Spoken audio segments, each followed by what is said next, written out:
મિત્રો આજે જાણીશું કે એક્ટિવા ન્યૂ મોડલમાં એન્જિન ઓઇલ બદલવાનું છે, તો એના ઓઇલ વિશે જાણીશું કે એમાં શું ખાસ વસ્તુ ધ્યાન રાખવાની રહેશે। તો એક્ટિવા ન્યૂ મોડલમાં ખાસ ધ્યાન રાખો 600 ml એન્જિન ઓઇલ આવશે અને 5 W30 હોવું જોઈએ। આ બંને વસ્તુ કમ્પલસરી યાદ રાખવાની રહેશે।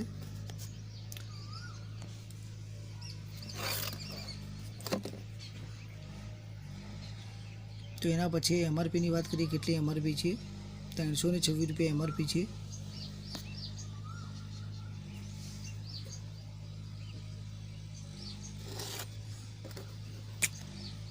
જેન્યુન હોન્ડાનું એન્જિન ઓઇલ આપણે પરચેસ કરેલું છે।